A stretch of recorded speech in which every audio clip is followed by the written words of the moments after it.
Hey folks, thanks for coming over to Capitalism for Good. This is a part of a larger project where I am on a mission to interview 100 business leaders about the positive impact that they have on their internal and external communities. It is through these interviews that we will dig into how we can use the ways in which we make and spend our dollars in order to benefit the greater good. Folks, today we have Wade Ogle. He is the owner of Block Street Records. There's a location in Fayetteville and Bentonville, Arkansas. I will provide a link down in the show notes for it. He also was a musician himself. He used to own a music venue slash bar in the area. Found out that he's still putting out music, so I'll link to his Spotify and his Bandcamp as well. But this is just one of the coolest guys that I have talked to yet. Very humble, very down to earth, very into and passionate about the culture of his record store and making it just an organized, friendly, approachable place that is showcasing respect for music, respect for the artists, respect for the people that come in. He has a great track record of keeping employees. I found out about him via a Reddit post when I posted something asking for what are the businesses that are some of the coolest places that are in your town, and the places that don't make the news for doing shady kind of stuff but are just those well respected great business people that are in the area. And the Block Street Records came up, and he also just talks really highly about the community and the places in the area.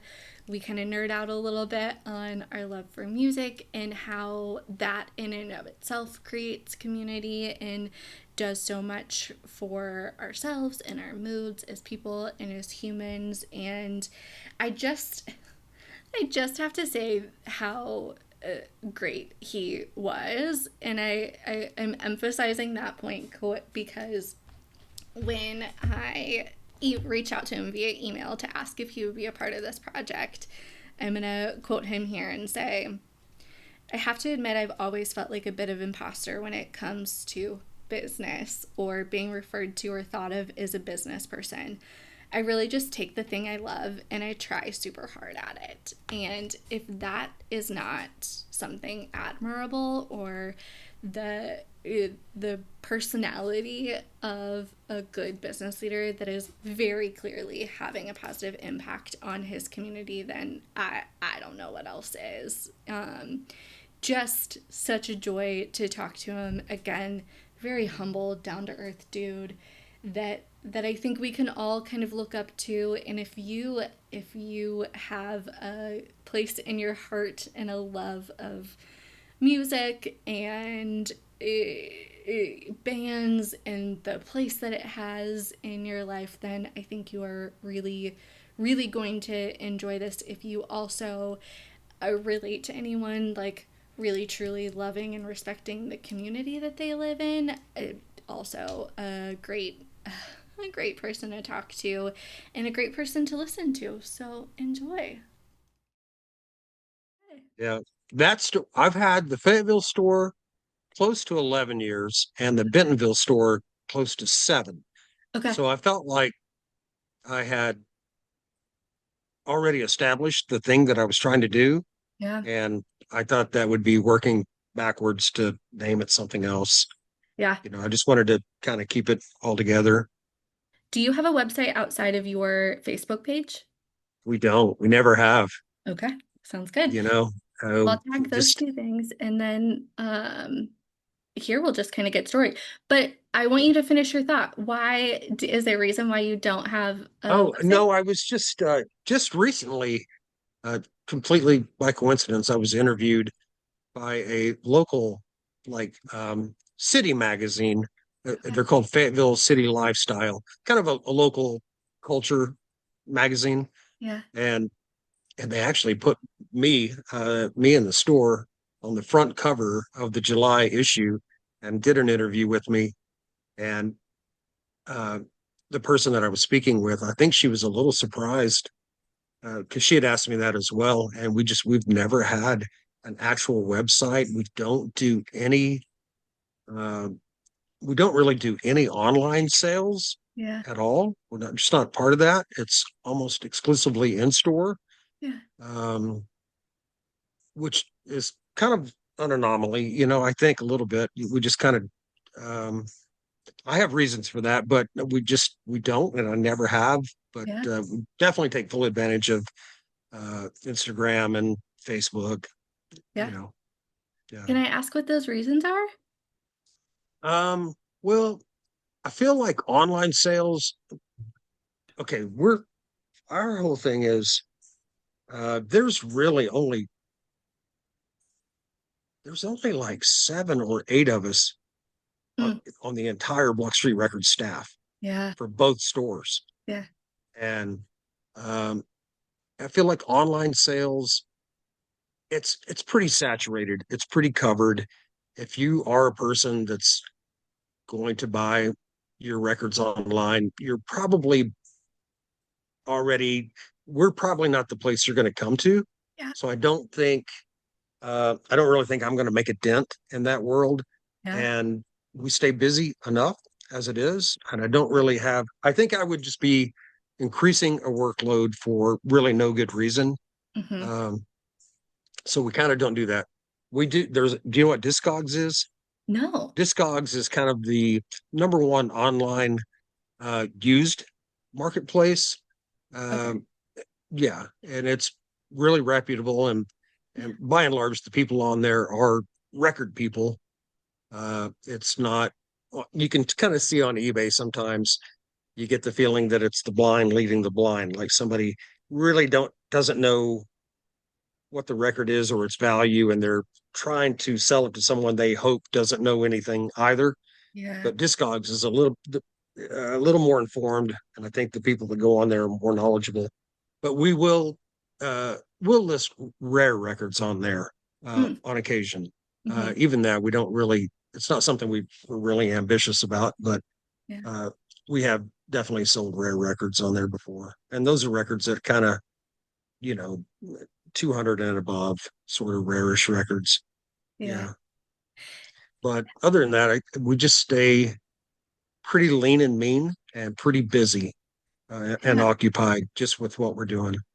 Do you think that that is part of the draw is that, so much is happening in the digital age of 2025 that there's like, I don't know if it's a nostalgia or what it is, but it's like people are hungry for in person. I mean, I can tell you that I personally am a person. I also love thrift stores and stuff like that, but I love going to a record store and I like flipping through and seeing like bands and artists that I have never heard of before, and then of course it's 2025, then I'm like Googling who they are or people that I have forgotten about and I'm like, "Oh, I heard that name but I can't remember," or it's been years since I've heard anything. Do you think that that's part of why you guys have already enough business in person or something else there? I think it's definitely part of it. I think that if you like our stores both, but especially the Fayetteville store, they're both this way. The Fayetteville store is in kind of an older building, and you could really sort of close your eyes and you could easily mistake it for a 70s record store. It's just an older building. The Bentonville store is in a more modern building, so it Yeah. has a slightly different aesthetic, different vibe to it. But what I was going to say was it's really fun to just go in there. It's kind of like this really pleasant sensory overload. That store isn't just there's just thousands of records, but it's very tidy, extremely well organized, easy to navigate. But then there's just all kinds of collectibles and really cool pop culture things just everywhere you turn. Yeah. Um, so it just kind of and we're pretty liberal with the volume on the music. We let it rock. Yeah. Um, and so I think it's just a fun experience just to even go in there. But yeah, certainly, like you said, one thing we hear a lot is people will tell us they completely forgot what they came in for Yeah. 30 seconds after they walked in, just because all these other things kind of uh, just suddenly become more present, you know? Yeah. Yeah. Yeah, Are your customers all kind of from the same types of demographics, or are they like all over the place? it's all over the place. It's especially like I can see our our Instagram breakdown Yeah. is it's like 55% uh, women under 30, which you might typically think record store, older guys like me, you Hmm. know, but that's not what it is at all. And of course, we're at Fayetteville's the home of the University of Arkansas, Hmm. so we have a big, you know, college fan base, customer base, and then we also have uh, it's it's it's also a bit of a tourist place to come, especially on the weekends. People come from neighboring regions and neighboring cities. Yeah. Um, so yeah, the ages and um, it's really all over the place. Has it Yeah, always been like that, or do you think that it's changed over the years? it's pretty much it's pretty much always been that way. Yeah. Yeah, it's yeah. I don't think it was ever. We were sort of fortunate, and this was complete serendipity. But I, prior to this, I was in the sort of college bar, live music venue Mm. business for a long time.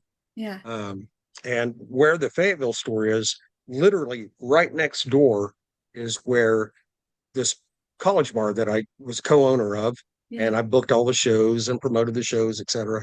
Essentially, I started playing in bands Yeah. in the late '80s. I kind of came up in the punk rock world, the sort of Yeah. DIY world, and my actual band, and another friend who was kind of the main punk rock promoter in town. We were all just really great friends, but we had a space. It was called Studio 225, and it was like the first all ages punk rock venue in town. And that lasted a good 2.5 years, maybe. Fugazi played there, tons of bands played there. Um, and we all lived there. It was kind of a commercial building that we could have shows in as well. And then from there, we started playing at this place, JR's Light Bulb Club, which I think maybe some people mentioned on Yeah. uh, that Reddit. Yeah. And I started playing. I mean, I was playing there like in '91.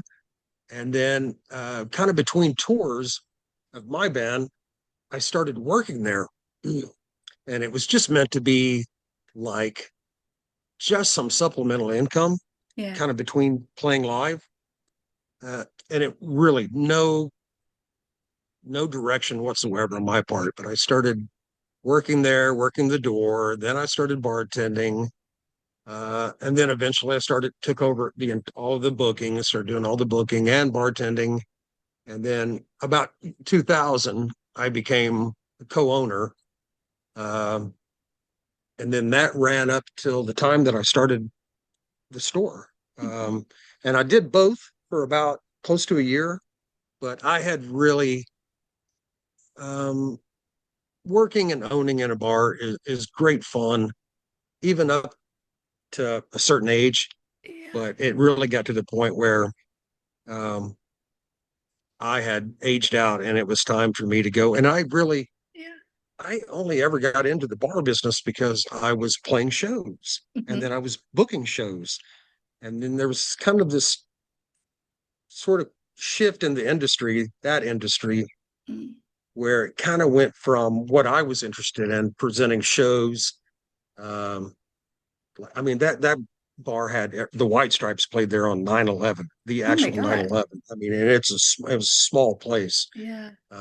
Lowe's played there. So many awesome, great bands played there over the years. It's just one of those types of places, really beloved places in the history of this town. I kind of got to a certain point where I was aging out, and it also seemed like the industry was kind of turning more into this more sophisticated cocktail culture, I Mm. would say, Hmm. you know, and I Hmm. really didn't know anything about that. I didn't care Yeah. about that. I had zero interest in any of that. Yeah. Um, and so I kind of it got to the point where I was kind of felt I was the odd man out. It was time to move on. And at that same time, the space next to us was coming up for lease. And I just gutted it and uh, turned it into Block Street Records. And that's what I've just put entirely my entire focus on since. Yeah. Yeah. So logistically, when you start a place like that, are you starting with selling your own records? Are you buying things wholesale? Are you getting people that are selling them? Like, how do you actually get things in there to get it off the ground? Just I kind of did all those things. Yeah. I kind of sacrificed about 500 of my personal records that were just absolute ringers. Yeah. Uh, and then of course for new vinyl, there's distributors that you buy from, wholesale Mhm. cost. Um, and then I also had spent a few months, maybe 3 or 4 months prior to that, just trying to buy up as many collections as I could.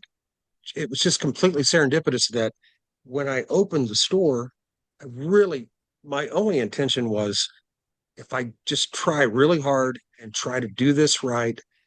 The last record store that we had in town was actually in that same space. It had changed locations through town over the years, but its last iteration was in that space.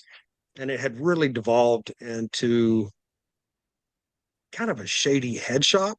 And the Oh, records never really changed, and the music was completely secondary at best. yeah. And the person just ended up essentially going out of business. And I was really determined to have a proper record store, like a really good one. Yeah. Um, but the serendipity was that that's all I was trying to do. But just knock on wood, it ended up like timing almost exactly with the sort of that latest vinyl boom. Yeah. And um, so that was just a bit of good fortune there.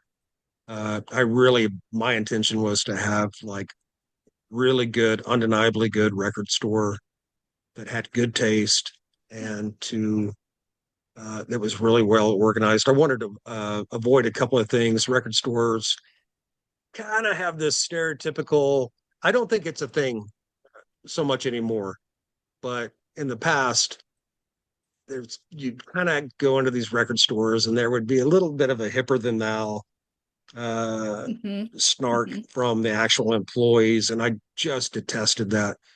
And I wanted to just make sure that everybody was extremely friendly, extremely helpful, not coming from this audio, snobbery sort of thing. Um, and to also another thing that I saw in record stores that I just really wanted to avoid was kind of this exploded flea market mess, Yeah. you know, where you just, and some people like that. Some people really like digging through what essentially seems like a hoarder's pile, but I don't. I really like it to be locked in pretty tight, kept clean, kept filed correctly, showcased correctly. Yeah. Um, but yeah, I did really just have a stroke of good luck with the timing of it. It seemed like I did it on purpose, but I absolutely didn't. I just was not that smart, and it kind of had this uh, vinyl kind of had another boom, um, Yeah. and I've kind of expected it to plateau Yeah. and start to descend for like a number of years now, and it Yeah. just kind of hasn't happened. Yeah. So just been really lucky, really thankful, and I kind of just maintain this mentality that if it fails, it won't be because we weren't trying as hard as we could. Yeah. It won't be because we took it for granted or, um, just sort of weren't being diligent about it. If it fails, it'll just be like I did my very best and it failed. But Yeah. until then, you know, We're gonna it's keep going going. well. Yeah. Yeah. Do you have any sense of what that is about? Even if we just talk about vinyl in particular, why that has stuck around for so many years. Like we've got 8 tracks, we've got CDs, we've got cassettes, we've got all of these different mediums. But that's also been my perspective of someone who's not in the business, is just a music listener and appreciator from my end. Like, do you have any sense of what it is about vinyl in particular that has stuck and like that customers and people are continuing to look for and collect and listen to? I think it's probably a number of things, and those number of things probably a different thing that's most important to someone else would be like the third most important thing to me. Those the hierarchy might change, Yeah. but I think it's a number of things. I think I still think it's the superior format Yeah. as a whole. I think if you've got proper gear, it's sonically, in my opinion, I'd really try to avoid the audio arguments. Mm, If somebody prefers CD or a lossless stream or wave, that's no problem to me at all. yeah. But just for me, I think if you do have the proper gear to reproduce it, it's sonically, it's the best. Certainly aesthetically, it's the best. Um, and it retains value. Mm, Just pretty much every other physical format depreciates pretty quickly. mhm. And certainly anything digital, it's absolutely worthless. I mean, it's not streaming, Spotify, whatever it does, that has no value whatsoever. Records retain a value. And I think um, Yeah. that's part of it. I think it's also fun. Kind of like you were saying earlier, it's like you can kind of go on if you throw yourself at it into a streaming service, you can kind of go on a connect the dots thing, making a playlist, but it's really not quite the same as uh, really flipping through a bin. And I mean, like, you can end up buying a record just based on its cover. You kind of just know Huh? that's going to hit, Yeah. you're going to like it or whatever.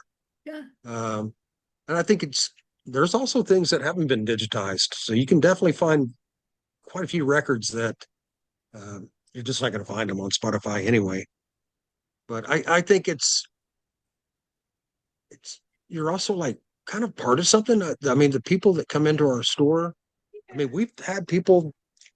It's most noticeable when I have these kids come in and they're like 20, and it's like I've known them since they were 8 years old. Huh. And it was their dad that Yeah. was shopping, and Yeah. now they come in and they're 20, and it's like, wow, man, it's a trip. It's almost like a school teacher watching somebody grow up through graduation or something.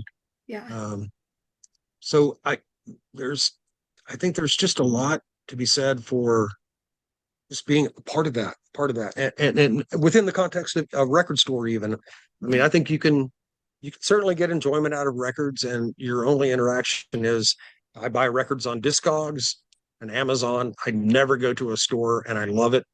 That's awesome. Yeah. But I think that going to the store, that the music's saturating, and like I said, when you walk into our place, I just don't think you can help but have your mood lifted. It's just a cool place to be. What do you think? Well, actually, let me ask it this way. So it's clear that the culture has been really important to you, like the feel, being friendly, being inclusive, and inviting so that members of the community want to come in, and almost like it sounds like you've created a community within the folks that come into that store. What, how do you go about creating that culture and like finding employees that fit with that culture and encouraging that? Or are you looking for specific things when you're hiring people? Like, do you have any sense of how that has been created and maintained?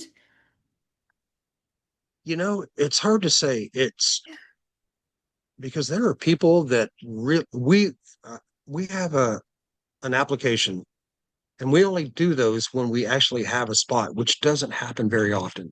It's only once in a while. If somebody like our Bentonville manager, she was with us for 5.5 years, Yeah. but she finally graduated from school and she got a really awesome job, a really awesome, well-paying job Yeah. to the point where it's like, I totally understand. You Right. have to go do that. You Yeah. know, that's real money.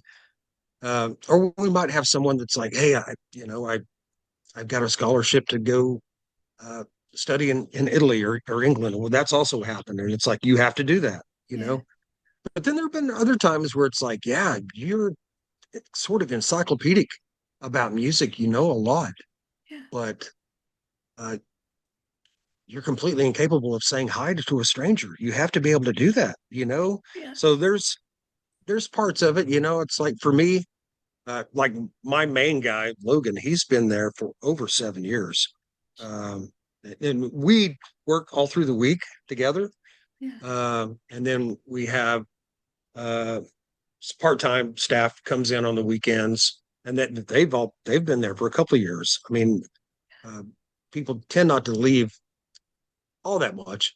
Um, but yeah, I kind of you do have to know, you have to have a broad knowledge across several genres of music. There is the expectation that you're going to know what you're talking about. You have to be able to, but you don't have to be an expert.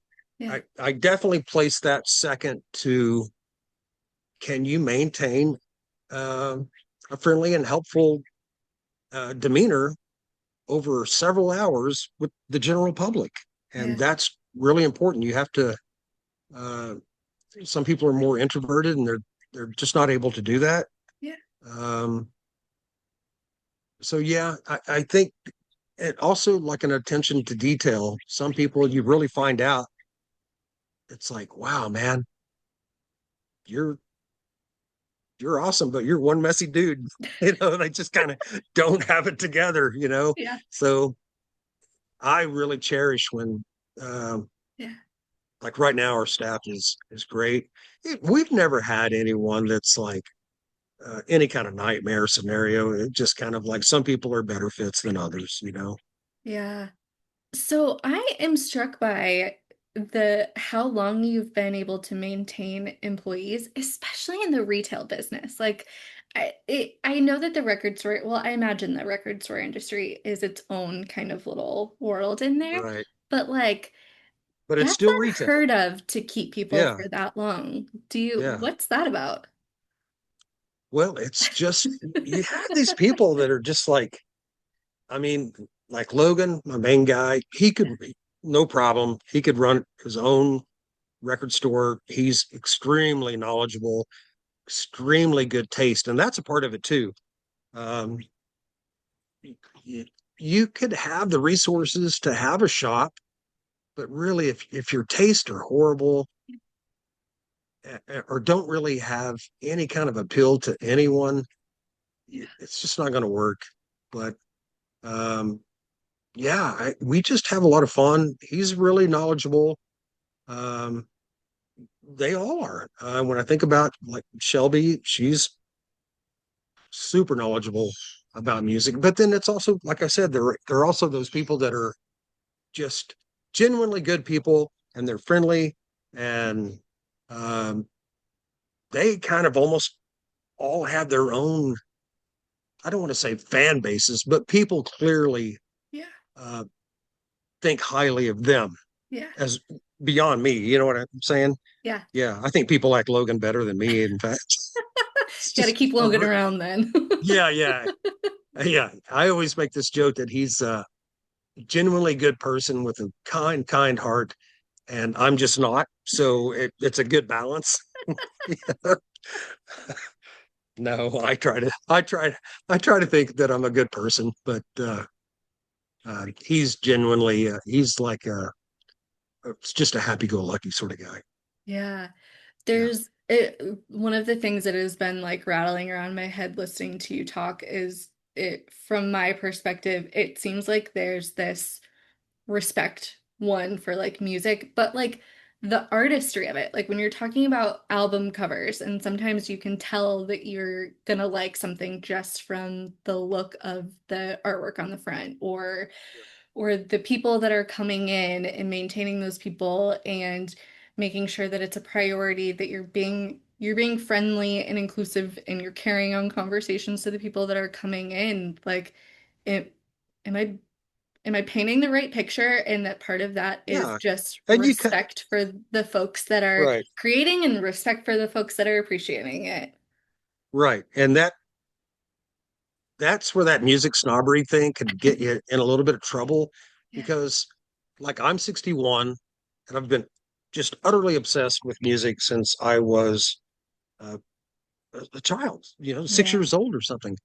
Um, and I've always been one of those guys that like I want to know the family tree, the music family tree. I Yeah. want to know all that stuff. I'm really into always been into the sort of the pop culture side of it, the rock and roll, just the mythos, everything about it.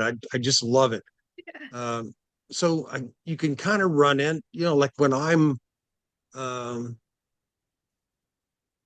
and then you counteract or counterbalance that. The flip side of that is positively being positive and interacting with someone who's 14 and is head over heels for uh, an artist or music that secretly just does nothing for me. You know what I mean? It just doesn't do anything for me. Yeah. But I'm happy for them, and I have to understand it's like it's yeah, we can't just we're there to serve everyone. Yeah. So you know, if you're into major label pop artist and the sort of thing that's like it doesn't do anything for me, but I'm there to help you. And likewise, especially with like gear, it's like I always we try to be really helpful. But if you're at because you just you kind of if you ever get into any of these hi-fi audio groups online Uh, or whatever, it's just uh I just look for the exit as quickly as possible because everyone's an expert and everybody's kind of one-upping the next guy. And it's like none of that is appealing to me at all. So if someone is, if they're working with a $60 Crosley that their grandma gave them to play records on, then I'm happy for them. I'll try to show them, like if you can go in this direction, this is maybe where you want to get to, mhm. and then you'll start to really it'll kind of be like going from black and white to technicolor. You're really going to Yeah. see and hear a difference, more importantly. Yeah. um and in the same way, I mean, we super hype up things that really aren't maybe like anything that touches us personally, but we get to balance that with also, I think, sort of uh, subtle or not so subtle sort of taste making as well. We get Yeah. to sort of um, we get to put out there. We have plenty of avenues to put out there, like what we think is good stuff, Yeah. and hopefully, and that's a big part of it for me. I just uh, love presenting. I love to be turned on by knowledgeable people, and I love to also be the one saying, "This is great. This is really cool," and Yeah. then having people say, "That is real," really liking it as well. You know, Mhm. so I Mhm. think even from back when I used to promote shows and book shows all the time, that was the greatest satisfaction. Was never like, did I make any money as the promoter? It was always like Yeah. people went nuts. They loved it, Yeah. So that was always the motivation, and that's kind of the same now. It's like when I told you in the email, I've always felt like um, when I think about the local business owners, et cetera, I've just always felt like kind of an imposter. Like I Yeah. don't have that mindset of like to to be ever expanding or dominating or uh, growth at all cost. I just want the thing I have to be the very best it can be. Yeah. You know, Can yeah. you talk a little bit about that in particular? Like I wrote down earlier when you were talking, how do you make decisions? Like, is it your gut? Is it numbers? Are you following trends? Are you like, what, how do you make those logistical day-to-day decisions that you have to make as a business owner, even though you're calling yourself like a little bit of a punk rocker, an imposter of the business industry, but like you still have to make those decisions every day. How do you go about that? Well, we're fortunate now that we've been around for 11 years. So there's, there's not like the same financial anxiety that you might have your first year open. You know what Yeah. I'm saying? Like Yeah. that first year or even two, it was like, it was a little more, uh, where you had to pick and choose smartly, Yeah. and try to make it work, try to make it count. And I'm not saying that we don't have to do that as well, but fortunately, it's been there 11 years now, and that helps. But really, in general, overall, I kind of just do what I think. Everybody that works at the store, everybody knows this. The bottom line is the store comes first. Mm, So, like Logan knows that. We're great friends. I love him dearly, yeah. but we both know when it comes to the store, here's how we keep from going sideways. The store Yeah. comes first, Hmm. and I maintain that, and he does as well, and I Yeah. respect that tremendously. And so do our other staff. They all kind of know Yeah. that when it comes to the store comes first, and then everything after. So we have to sort of. I guess that is a little bit of a work before you play sort of Yeah. mentality, but Yeah. um, yeah, but largely instinct. Yeah, I mean, Yeah. there's certainly things that are, um, and I make bad decisions. I don't want to say the artist's name, but my understanding, from what I understood of this artist, crazy hot, better have as many as you can get of Hmm. this release. And so I ordered in excess of 200, Yeah. only to find out a couple of days beforehand via Logan, who told me, I don't think anybody liked that song. And I don't think that person is the it person right now. And I knew right then I'm in trouble with this. And sure enough, uh, Yes. we're just we're looking at we're just looking at records that are probably going to take a very long time to sell. Yeah. So I certainly make mistakes on things that I was a little blind about that. Yeah. But you really can't tell. You just can't tell, um, especially when you're ordering. New releases come out every Friday, just Hmm. like new movies do. Yeah. But instead of like whatever, 5 or 6 new movies, it's hundreds of new Mm. releases. And so Hmm. you really have to pick and choose because in the old days of the record stores and prior to me owning a store, there was an avenue to, hey, this didn't sell over a 90-day period, so you could return it Yeah. for a partial credit of some sort. And Hmm. it was to kind of motivate you to like take those chances. They've eliminated all that. So now it's, Yeah. um, the minute I order it, it's mine for good or bad. Hmm. And the margins aren't terrific on new vinyl, but it's just one of those things that if you're going to be a record store, that's just something you have to do. Yeah. And I like it. I like all the new releases. I wish it were a little less risky, Hmm. and that might make you want to, uh, when you're doing your ordering. There's so many times where I'm like, I don't know if I have a buyer for that, but that's a really cool record. Yeah. And then eventually, um, we don't get stuck with a whole lot of things. Over time, they'll sell. So Yeah, and I imagine that also, even if something's not super hot right now, like you never know in 20 years if it becomes that way.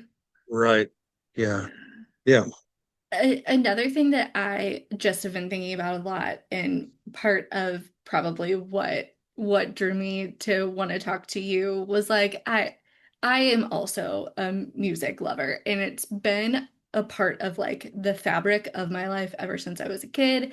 My dad is a huge music lover, also a huge vinyl lover, to the point where like that's like the one thing that my family and my sister and brother-in-law talk about is like, all right, who's who's in the will that's getting this record collection? Like, what's happening here? And we jokingly like fight about it all the time. And I remember writing like reports in high school about feuds between bands, and that was like the crew that I hung around. We went to, whether it was like in a coffee shop and we were the only two people there listening to our friend that was playing, or we were at some like big backyard place in Kansas City. Like, it doesn't matter. We were just like all about it. And for me, it's something that is like, it's emotional, it's nostalgic, it changes my mood. If I'm having a bad day or if I like need to focus on something, like I've got a playlist for all of it. I've got a playlist for the year. Like I've got certain artists and certain things that I pick out. Like it's one of those things that just has always been a little pivotal in my life. That's a really long way for me to ask this question to you, but like, what is it about music to you? You know, I while you were saying that, I remembered, and I remembered it before now, obviously, Yeah. but I think I was 25 or 26, and I remember the person.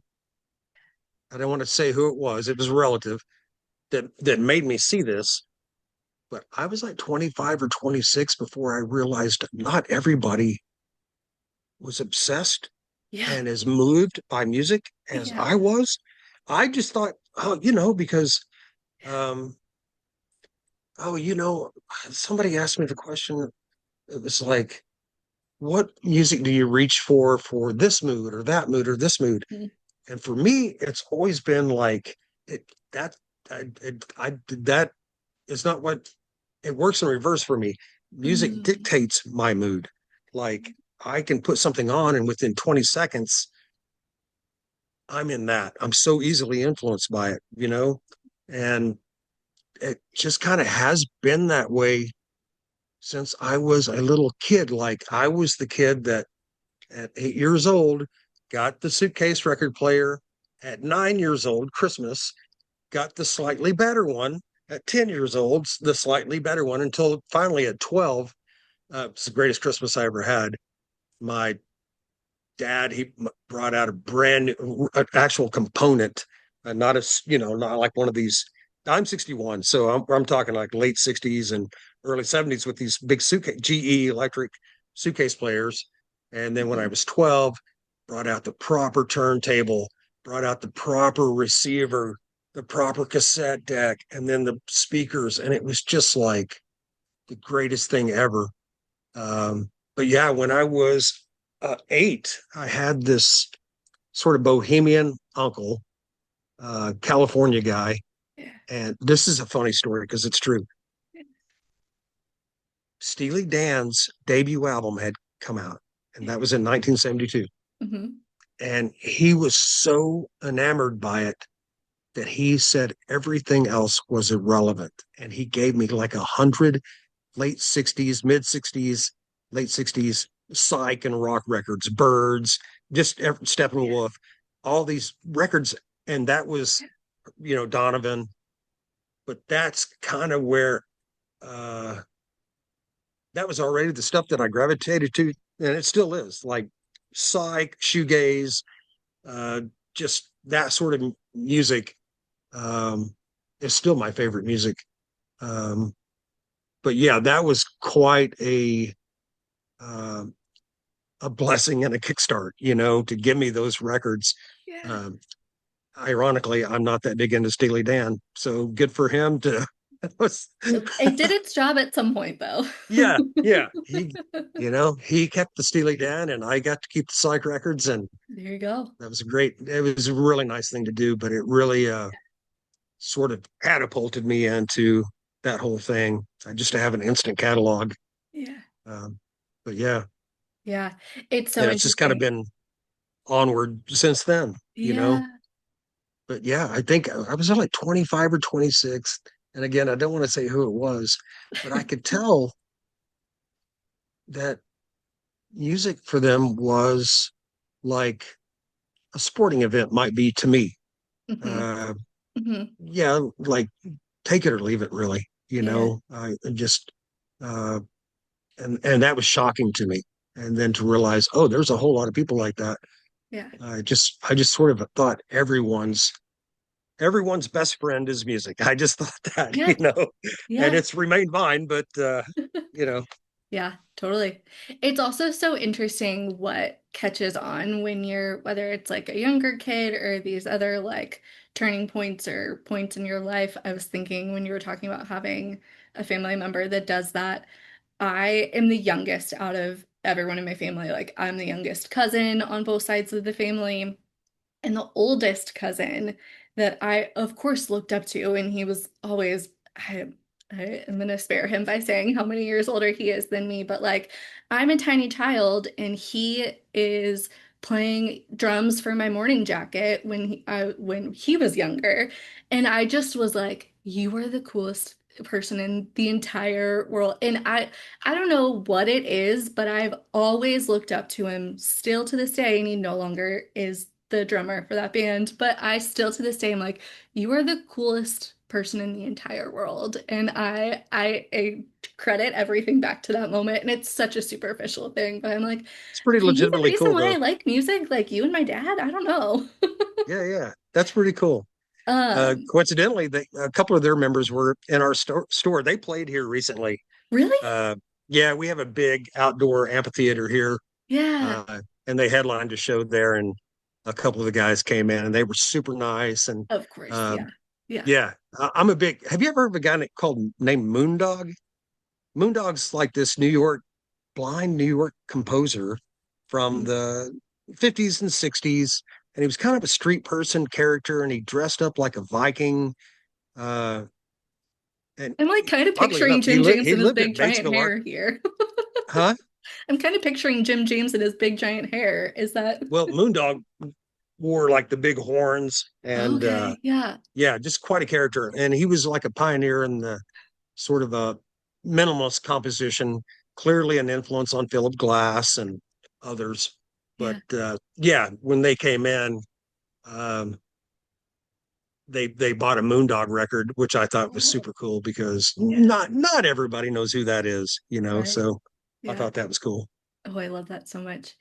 In kind of thinking about that, of people, if you're speaking to the customers, the people that are purchasing and that are music lovers, if you're speaking to that crowd, how can we keep that respect and keep that value for music going as customers? Is it going to record stores? Is it buying the tangible copies of things like you were talking about versus digital downloads? Is it going to see folks at shows? Like, what is it that we can keep the emphasis on the value of those people that are making the music?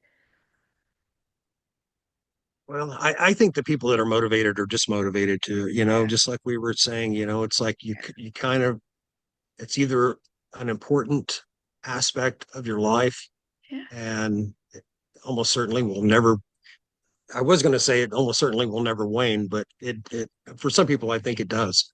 yeah, We have, sometimes I have guys come in the store and they'll be maybe my age or maybe a little older. Uh, and you can just see the look on their eye as they're leaving, where they might even verbalize it. Uh, they're kind of wondering how that went away yeah, in their life. How they're remembering how important it was to them at one point, and then I guess they just maybe let the practicalities of life, they let it slip away. But I don't know. I think that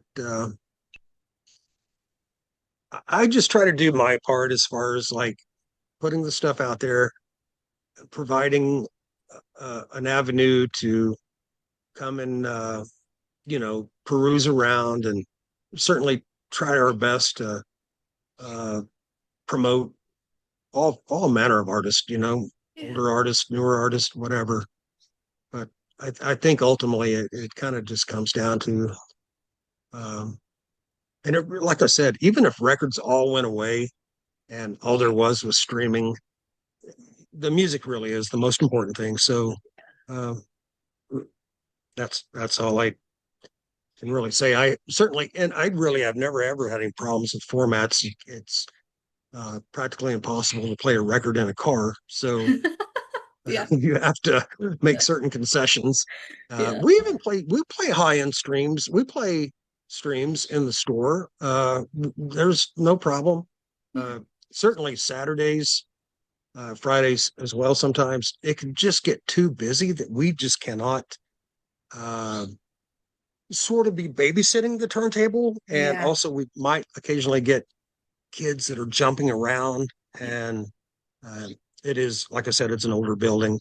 Yeah. Uh, so streaming, certainly has its place. I love making. I made a great uh, mix of like '60s psych and shoegaze playlist just the other day, and I'm still adding on to it. And I just love how it kind of weaves from this, like a '60s psych song to these other songs that are like 2008, but they sound pretty close to Yeah. 1968. Uh, Yeah. Yeah. where like I love like Brian Jonestown Massacre and Yeah. just tons of Black Angels and a lot of modern psych bands and love shoegaze, just Swerve Driver and Ride and love all that stuff. Oh, I'm so excited to hear. I am gonna listen back and look up all these bands that you're mentioning, the ones that I don't know. So I've excited for my been newest playlist now. yeah, been obsessed with the band the Asteroid Number Four. They're Okay. from Philadelphia, but now I think they're in San Francisco or maybe Los Angeles. But uh, this one record in particular, it's a difficult. I've known this band for a long time um, because they were actually reviewed in like a kind of an underground Mm, fanzine. yeah. At the same time, I had put something out Yeah. back in the day, and so I've kind of known them since like the late um, '90s. But I don't know why. I just kind of um, lost track of them a little bit. But I'm trying to find this one album that. Oh yeah, it's called "These Flowers of Ours," a treasury of witchcraft and devilry. What a Quite title. Oh a my gosh. album title. These Flowers of Ours, a treasury of witchcraft and devilry, and it is as good or better than any shoegaze psych record I've ever heard. It's incredible. I am so excited about that. Thank you. Yeah, Okay, my last question for you, because I could truly talk to you for hours and hours and hours, but my last question for you is the same question that I ask of everyone is who's another business or leader that you see out there in the world that's doing things the right way? And it could be absolutely anyone in the world. It could be someone that you've worked with for the before, an employee of yours, a client. It could be someone that you are a customer of. Absolutely anyone that you think deserves a shout out. I can give you three. There's three that come to Okay. mind. All right.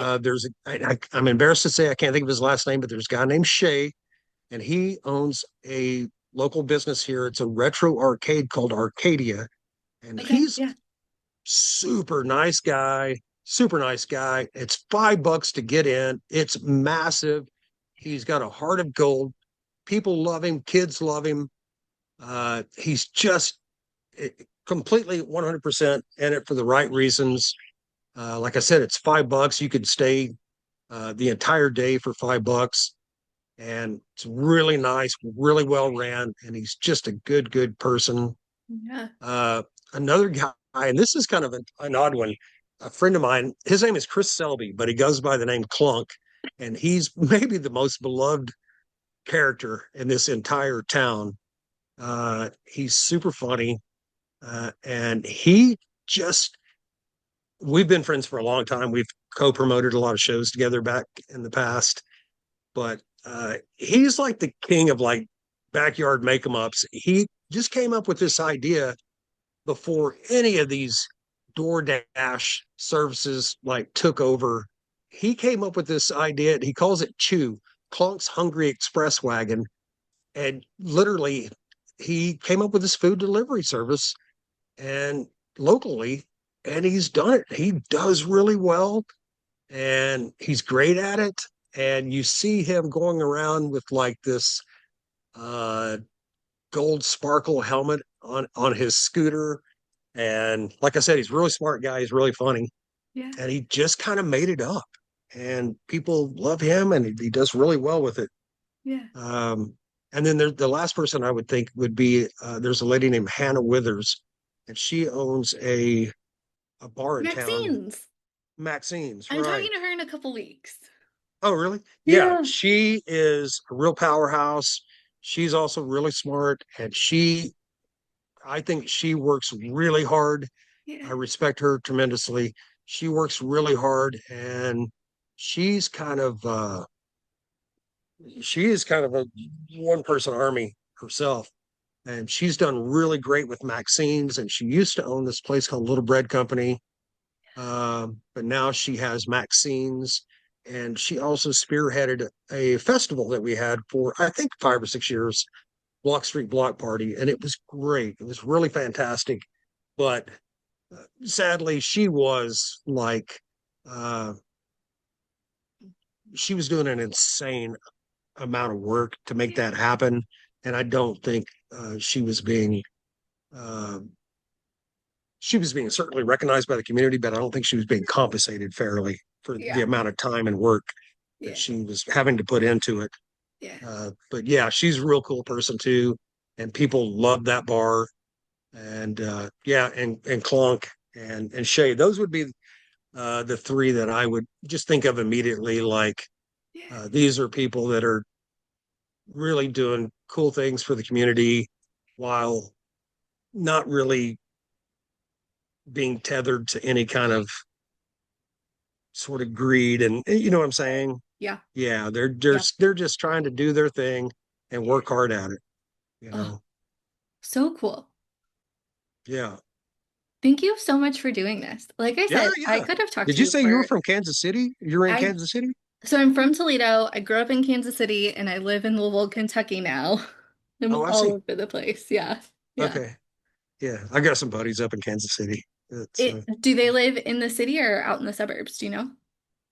yeah, they live in the city. I don't know. Michael Byers is kind of a well-known local DJ there, and Yeah. then another Yeah. guy um, owns a place called the Record Bar, Yeah. which is kind of Hmm. like the the the go-to Yeah. super cool night spot.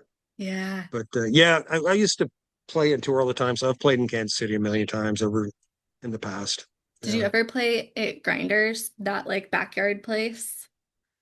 I don't know if I played there. You know, I think I probably played a place called the Hurricane more Yeah. than any other Okay. place Yeah. Yeah. back in the day. Uh, Yeah. I don't do that. I don't tour anymore. I don't have a fan base, or I just play music for fun. Yeah. And I make these little releases um, that really no one cares about Are but me. you But are you still doing that? yeah, yeah, yeah. I just make, I have like a bedroom studio, and Yeah. uh, it's all just kind of yeah. I just make home recordings essentially, and I Yeah. put them out on Bandcamp and and on Spotify and Tidal and all that jazz. But it's not really what I would say a going concern. Like I'm not trying to, because I certainly did that in the past. I dedicated so much of my life to just touring and just that, you Yeah. know, it's it's but yeah, I don't do that anymore. It seems like a hard life. Well, it would certainly, it's great fun. It's kind of like the bar industry. It's great fun up to a point, and then you kind of get to the um especially, like once I got married and started having children, Yeah. it's like there's just certain things that you can't do unless there's some sort of financial buffer there making it make sense, Right. you know. And for Yeah. me, it kind of never was more than got to play on some great shows, and do some really cool things, but it really never got to that level of like, um, wow, I'm making a comfortable living from this. It was Right. always on the struggle side, I would say. Yeah. Well, good thing you found your way to where you are now with the record store. Yeah, yeah, yeah. I always feel like, God, man, because I uh, started doing that when I was 50, the record store, Oh my and it gosh. really, yeah, yeah, and honestly, quite frankly, that transition from getting out of the bar and trying desperately to get the record store going, that was the most financially destitute I've ever been since I was like a kid, like a teenager, Yeah. it was pretty scary. Yeah. Um, but yeah, yeah, knock on wood, made it work and all's well. All right. Thanks so much for taking the time. Appreciate it. Yep, yep. Thank you so much. Really, Thanks. Have a I good rest of appreciate your it. day. Thank you so much to every single person that's listened, every single person that has told someone else about it, that has shared an episode, that has sent a blog post to someone else to read, that shares on social media, that responds back to me, that engages and lets me know what they think and what they're hearing. Thank you so much to everyone who has subscribed through the Patreon. These subscriptions are what fund the project and keep it going. There's so many different tiers available starting at $1 and $2 a month, and each tier gets you access to different kinds of things. So, for example, the $2 a month listener tier gets you access to interviews on Thursdays, so early access to the audio and video versions of interviews that are out every Thursday, typically in the evening time.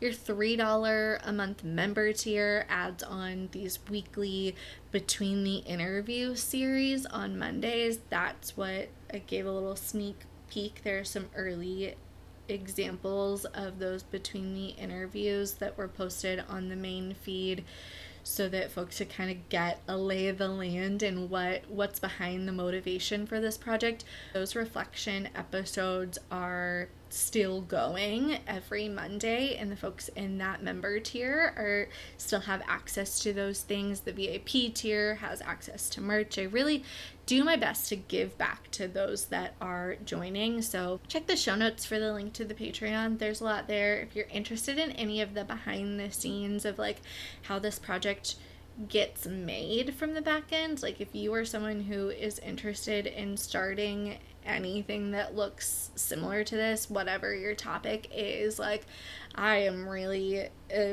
open, just like I'm asking these folks that I'm interviewing about like the mistakes that they made. I do my best to be very open about the mistakes and the lessons learned that I made, plus the resources that really helped me, the people that I'm looking up to. Like I yeah, why not share my experience there? So that's all available there. And just in general, I truly want to hear from you. So please, please message me on Instagram, message me on the Patreon, leave me a review that tells me what you think of it. Email me your thoughts and your suggestions, including the things that you don't like. I got tough skin, people. You can tell me the things that I need to improve upon. I am very open about early days, early stage, that I this entire project and almost everything that goes into it is brand spanking new to me, and I am learning, not just from these leaders that I'm interviewing, but I'm learning about the technical side of things. I'm learning about social media. I'm learning about advertising. Like, I'm learning about all of these types of things, and I am happy to share what I have learned as well. And so I want your feedback. I want the things that I'm not talking about that you want to hear about that is within this Capitalism for Good space. So reach out to me. I want to hear from you. I truly do. Send me your thoughts and I'll do your research. Like I said, I really am listening and kind of creeping to see where people are coming from, where you're located, what your interests are. And so if there's an industry or an interest of yours that I haven't hit on that you are really interested, like send me your thoughts. If you have a question that is related to this Capitalism for Good project, I'll do the research here. So send them on over. I'm already doing it. I might as well do something that fits what you're asking for and what you're looking for. Finally, my last little plug and shout out here is if you are interested in working together to build better community, check out the business website for CFG. It's at capitalism-for-good.com. There's also a link down in the show notes. And whether you are interested in starting or expanding a community give back initiative with your company, if you want to plan a volunteer day and you don't want someone that's already your full-time employee taking away from their normal job to do it, if you're looking for a charity partner within a specific space or that aligns cleanly with your company values and your philosophy, or if you want to perhaps talk about some education around the value of community partnerships and what that can add to your business if done well and done efficiently and effectively, I would love to help. So I'd be happy to get on a phone call, see how CFG can help you with your community goals. Once again, would love to hear from you if you've got thoughts, needs, questions, interest anywhere within that space. I truly believe that we are stronger when we work together and that we can truly make a really impactful, positive future if we just put all our brains and our skills together and leverage those things to build better community. So, all right, that's enough. Let's go leave this place better than we found it.